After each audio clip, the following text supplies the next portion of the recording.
Estamos iniciando mais um Auto Informe Entrevista, sempre com o patrocínio da BSS Blindagens.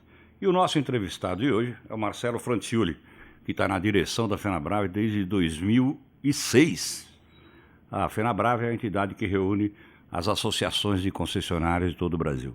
É um prazer recebê-lo, Marcelo. Muito obrigado, Joel. Obrigado pelo convite. É uma honra poder participar aqui. Você que acompanha o setor há tantos anos, né? E estamos à disposição aqui. Muito obrigado. Marcelo, o setor de distribuição, ele representa mais de 8 mil concessionárias. Com certeza é um dos segmentos mais importantes da economia brasileira, não é isso? Isso, Joel. E o setor ele tem um papel fundamental no nosso país em função do próprio modelo de transportes hoje, né? Hoje o Brasil, 60% hoje do nosso PIB está em cima de caminhões, né? E em função do transporte público, de ineficiências, enfim, toda essa questão de veículos, né, da mobilidade, veículos leves, motocicletas, a questão agrícola, né, os tratores, as máquinas agrícolas, os implementos. Então é um setor muito dinâmico e que presta um serviço essencial à sociedade brasileira, né?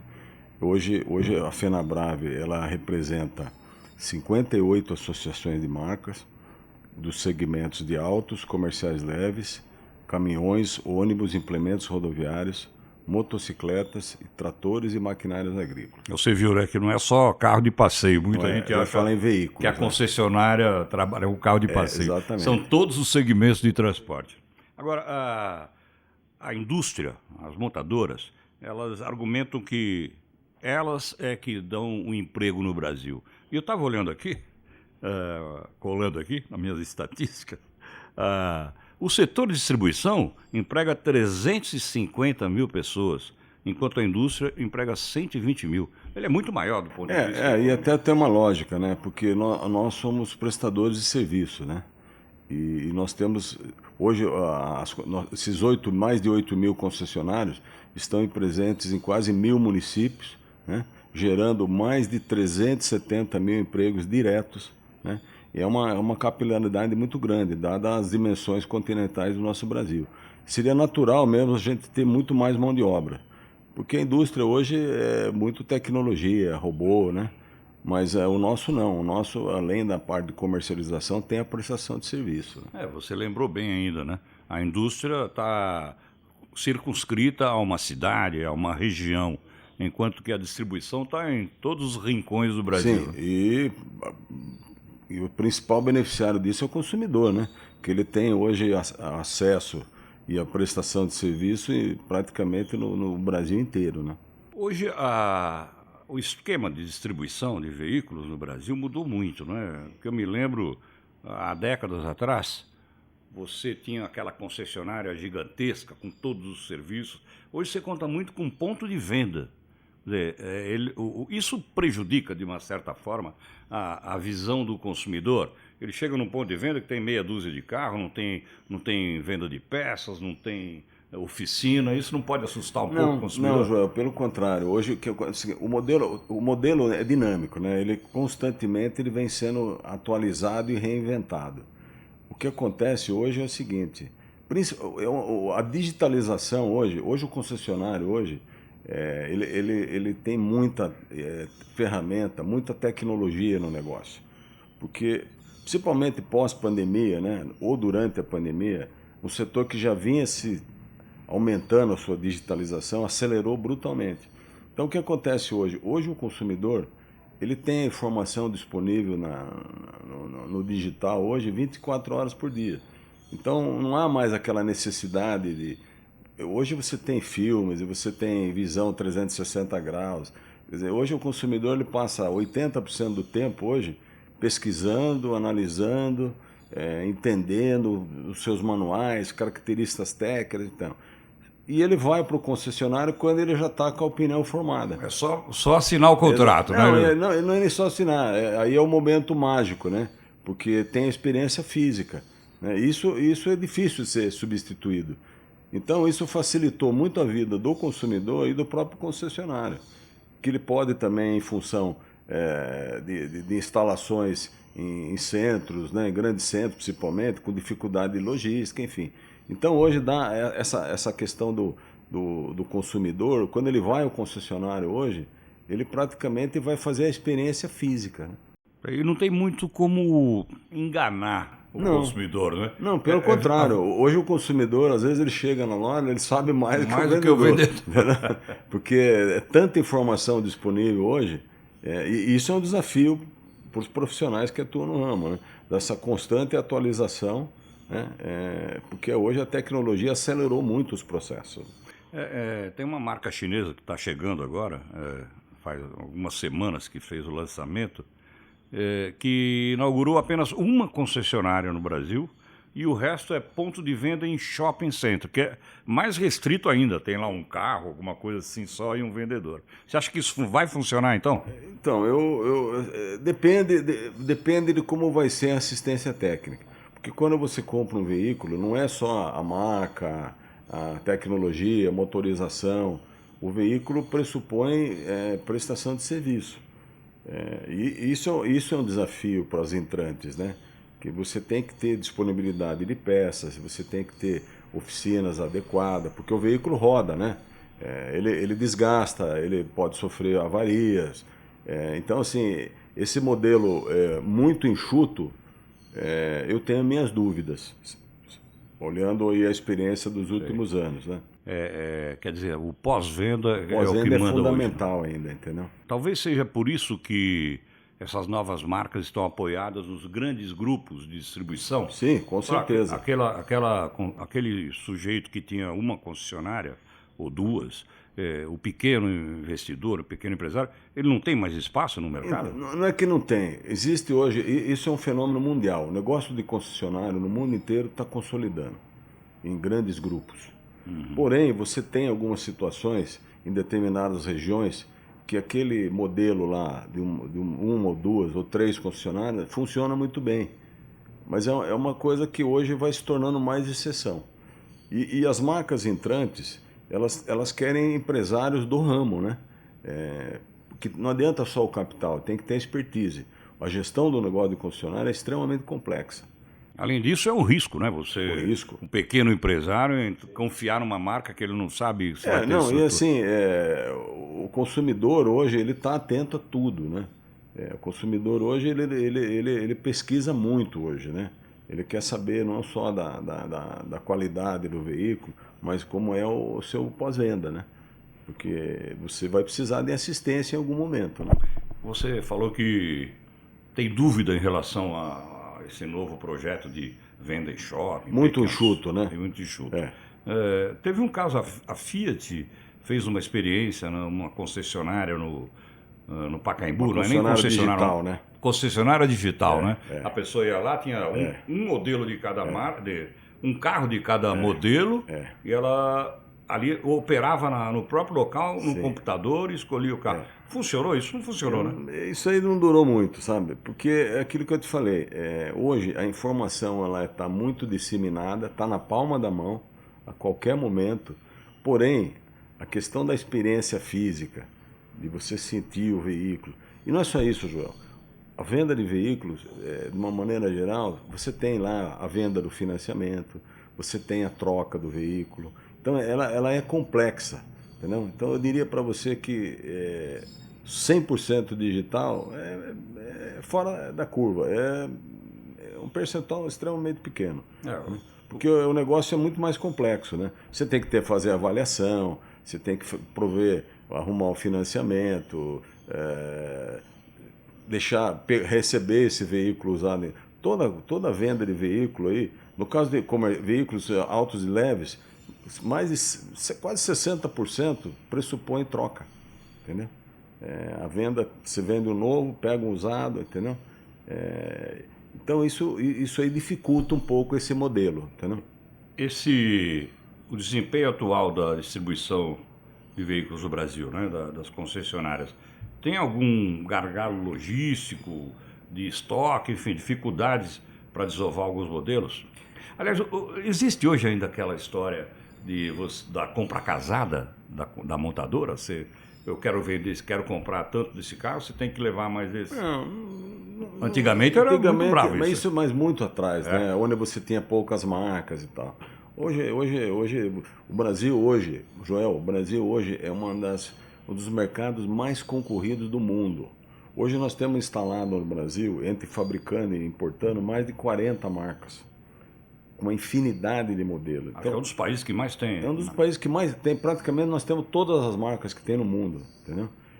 Então é um mercado altamente concorrencial, né? E isso é bom para o consumidor, entendeu? Isso é bom para o empresário também, É bom porque pro ele pode empresário. ter concessionários Sim. de várias marcas, não é? Sim. Se tem uma dificuldade com uma, resolve com a outra. E para o consumidor mais ainda. Mais ainda, eu não tenho dúvida. Então, assim, hoje, eu acho que o grande gargalo que nós temos hoje não é só no setor da distribuição. Eu acho que na economia, de uma maneira geral, é mão de obra qualificada. Hoje é um desafio enorme, né? Tanto é que a Fenabrave, já há muitos anos, nós temos projetos educacionais para melhorar a qualidade dos nossos profissionais. Mas que tipo de profissional é usado nesse Todos, né? Hoje, desde do mecânico, de um atendente, de um consultor de vendas, de um consultor de serviço, de peças, porque o negócio é um negócio extremamente técnico, né? E com muitas nuances, muita tecnologia envolvida. Então, o desafio maior hoje é a mão de obra. Mas não é só na distribuição, em todos os segmentos hoje. Mas na distribuição vocês têm um papel importante, vocês têm uma faculdade, não é isso? Então, nós temos hoje, nós temos uma universidade web Fenabrave, que funciona como um stream, né? Nós temos mais de 150 títulos ali, os mais variados possíveis. Só não entramos na questão técnica de mecânico e tal, que isso é papel da montadora.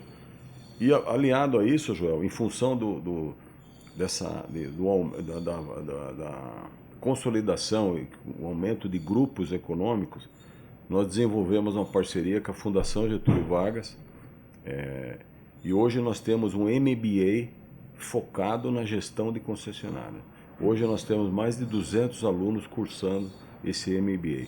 E esse MBA é autorizado pelo MEC, certificado pelo MEC, e a GV é uma das maiores escolas de negócios do Brasil. Essa é uma parceria Fenabrave, Academia CEO, que é do Maciel Neto, que hoje é um parceiro nosso, que também faz a curadoria do nosso congresso, e a Fundação Getúlio Vargas. E quem que pode entrar nesse MBA? Só funcionários das concessionárias ou qualquer pessoa pode entrar? Esse curso é focado em executivos de montador, de concessionários, sucessores, gerentes gerais. É uma qualificação para um nível, a gente chama de C-Level, entendeu? É um nível um pouco mais acima para gerir toda a complexidade que é um negócio de grupo econômico, né? Porque ele não lida com uma marca, ele tem várias marcas, várias cidades, normalmente são administrações centralizadas, mas é complexo, né? Marcelo, o Brasil está vivendo hoje uma transição energética, né? A chegada das marcas chinesas, especialmente, está mexendo com o mercado de distribuição, né? Enfim, elas mudaram alguma coisa nas concessionárias, no modo de vender? Sem dúvida. A China, abrindo um parênteses aqui, a China ela tinha um problema sério, que era a poluição nos grandes centros lá. A China tem cidades lá, várias cidades que tem mais de 5, 10 milhões de habitantes. E a matriz energética chinesa é carvão, petróleo. Então, você já deve ter visto, tem muito problema de poluição nesses centros urbanos. E ela apostou todas as fichas dela no veículo elétrico, porque ela precisava resolver esse problema. Então, ela acelerou esse processo brutalmente. Hoje ninguém produz veículos elétricos híbridos com mais tecnologia, mais qualidade de hoje que a China. Então ela pegou, retirou essa poluição, foi mais para o interior, vamos dizer assim, e nos grandes centros lá ela pôs o veículo elétrico. Porém, ela tem uma capacidade instalada absurda, né? E ela está buscando novos mercados. Agora, a questão energética, a questão da rota tecnológica, depende de região para cada país. Eu acho que o Brasil, nós temos uma vantagem muito grande. Nós temos uma matriz energética limpa, né? temos os biocombustíveis, estamos falando aí de etanol, de biometano, biodiesel. Então, eu acho que assim, nós vamos ter que conviver com várias tecnologias. O elétrico complementa apenas. O elétrico ele é um veículo bom para determinada aplicação, não é a única aplicação. Entendeu? Mas o consumidor está aceitando isso? Hoje o consumidor ele faz a seguinte questão. O veículo elétrico é um veículo para você usar ele no ambiente urbano, dada a dificuldade que você tem de infraestrutura de carregamento, né? Então, assim, ele funciona muito bem no ambiente urbano. Mas se você vai viajar com veículo elétrico, já é uma coisa que fica mais complicada. Você tem que fazer um planejamento, onde você vai parar para abastecer, quais são os pontos de recarga. Né? Sim, mas eu pergunto se a chegada do veículo elétrico mudou alguma coisa na operação das concessionárias, na manutenção, por exemplo. Sim, nós tivemos que nos adaptar. Tanto é que, depois, se você quiser pesquisar no nosso site, nós desenvolvemos até uma cartilha para operação com veículos elétricos, porque é um negócio totalmente diferente, né? Inclusive com risco de segurança, porque é alta tensão. Então você tem que ter uma operação separada, o ferramental é outro, a mão de obra é um outro tipo de treinamento, a instalação, aonde vai ser atendido aquele veículo, né? Porque o veículo elétrico, você sabe, a bateria, ela pesa quase 700 quilos, né? Então, para você fazer manutenções, às vezes você precisa tirar a bateria, pôr nos carrinhos, separar, enfim. Precisa de um guindaste para tirar a bateria. Não, assim, o elevador é diferente, o ferramental é todo diferente.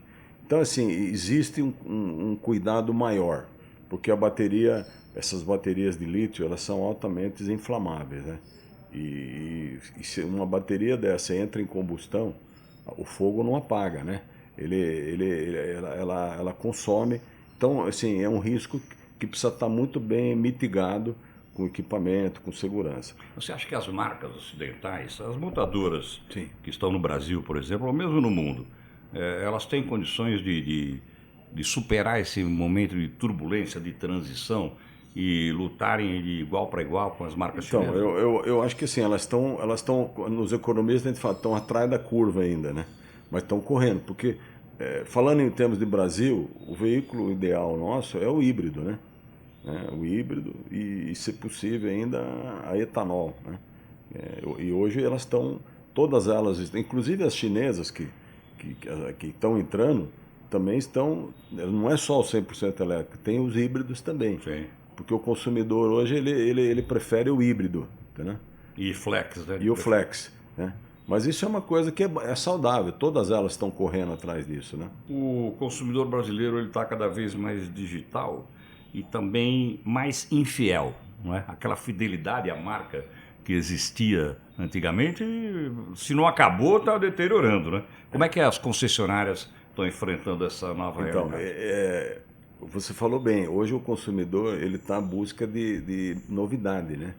E dada essa complexidade e quantidade de marcas e modelos, hoje até você vai comprar um veículo hoje, você ainda tem hora meio perdido, porque é tanta disponibilidade, né? E aí entra a questão do design, de motorização, enfim, e isso reflete na fidelidade, né? O consumidor hoje ele não fala, não, eu só compro marca X. Não, ele está muito mais aberto hoje a experimentar outras coisas, né? Por isso, e isso é saudável, né? Porque obriga as fabricantes, né, a acompanhar esse desejo, né, do consumidor. Estamos falando aqui em veículos leves, né? A questão dos pesados e maquinário é outra coisa. Aí é uma venda técnica, é uma venda totalmente diferente. Mas no caso dos veículos ainda tem um componente emocional muito grande. É engraçado, né? Você deve ter vivido essa experiência também. Muita gente me pergunta, que carro que eu compro? Não é? Como se a gente que trabalhasse no setor tivesse essa varinha mágica de descobrir. E nesse momento, a coisa mais difícil é você falar que carro você pode, que você dá uma sugestão, né? Dada a quantidade de opções. Hoje o consultor de vendas ele tem que ser meio que um psicólogo, entendeu? Porque ele precisa entender a necessidade do cliente, se ele é casado, se ele tem filhos, qual o uso que ele faz do carro, né? Somente agora com o elétrico. Porque assim, aí você vai diminuindo, por eliminação, né? Para chegar no veículo ideal para ele. E isso é de uma grande importância para você não vender um veículo inadequado para aquele consumidor, entendeu? Então, assim, é um desafio hoje, né? A gente mesmo que está no setor há muitos anos, você fala, vou trocar meu veículo. Pô, o que eu vou buscar? Que eu compro, né? Porque tem tanta opção, né? Mas, vou dizer, isso é bom, porque gera concorrência, gera melhoria, enfim, o consumidor sempre é privilegiado. Marcelo, eu tenho observado, você me corrija se eu estiver errado, um crescimento muito grande das chamadas vendas diretas, não é? Eu queria saber, para a concessionária, isso ameaça ou complementa o serviço? Tá, vamos lá, Joel. Primeiro, sim, dentro do nosso meio, do nosso ecossistema, não existe a venda direta. O que existe é o faturamento direto. Tá? O que acontece? Nós temos um sistema tributário extremamente complexo, né, e oneroso. Então, essa modalidade de faturamento direto é usada em alguns tipos de transação, né? Por exemplo, nós temos aí produtores rurais, taxistas, PCD, pequenas frotas. Então, todo esse universo aí, hoje eu diria para você que são faturamentos diretos. Só que são vendas efetuadas dentro do showroom. Então, para nós consideramos isso varejo, tá?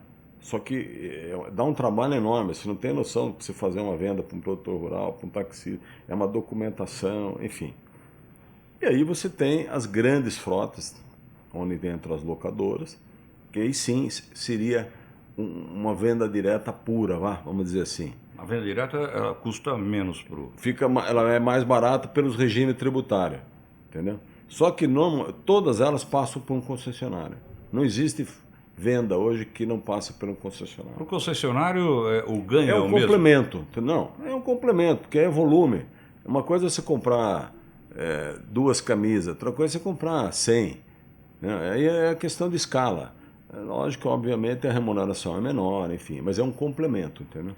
Uma coisa que eu percebo que mudou também na distribuição de veículos é a questão do carro usado. Eu me lembro que antigamente, quando a concessionária recebia um carro usado como troca do novo, já despachava para a periferia. Não quero mexer com isso, só dá trabalho. Isso mudou, né? Hoje o carro usado é um bom negócio. Hoje não é nem só um bom negócio, é uma questão de sobrevivência. Hoje, se o concessionário não operar usado, ele não remunera adequadamente, porque é um outro centro de lucro na concessionária. E é uma operação extremamente complexa, entendeu? E eu diria até que isso ganhou muito mais importância nos últimos anos, né? Porque as margens do veículo novo diminuíram, né? Porque quanto mais concorrência você tem, e aí a operação do usado se tornou extremamente importante no negócio do concessionário hoje. As montadoras, todas elas buscam hoje, nós até já falamos disso, buscam um bom atendimento pós-venda, que é fundamental para fidelizar o cliente, né? E muitas delas, a maioria faz a seguinte propaganda: nós pagamos para você o seu usado na troca por um novo, pagamos o preço da tabela FIP, ou enfim, a cotação de mercado. Como é que fica para a concessionária que é obrigado a respeitar esse projeto da montadora? Ele paga um carro pela tabela FIP, digamos, um carro usado, e ele vai vender a quanto esse carro? Então, todas essas negociações são políticas comerciais. Aí cada montadora tem a sua. Nesses casos, eles se acertam, né, entre rede de concessionários e fabricante, estabelecem lá as condições comerciais. Aí existe a questão dos bônus, dos reembolsos, enfim, as políticas de troca. Tá. Então, assim, não é um mico na mão do concessionário. Não. Tudo isso existe uma engenharia financeira por trás. Perfeito. Né? Para que viabilize o melhor negócio para o consumidor, né? E que a montadora também cede um pouco, o concessionário cede um pouco. Enfim, é uma adequação numa política comercial. Isso é comum, entendeu? O crescimento do número de concessionárias no Brasil é muito grande, principalmente com a chegada de novas marcas, né? Mas eu pergunto, as antigas marcas, GM, As Fiat, tradicionais, Volkswagen, né? as tradicionais. A Ford não, que deixou Sim. de fabricar aqui e diminuiu. Mas eles hoje diminuíram o número de concessionários no Brasil em relação ao passado? Não, não diminuíram o número de concessionários. O que diminuiu foi o número de donos, titulares. É aquilo que eu te falei. Concentração. Concentração. Entendeu? É, quais são as expectativas da FenaBrave para o mercado de veículos no próximo período, nos próximos anos?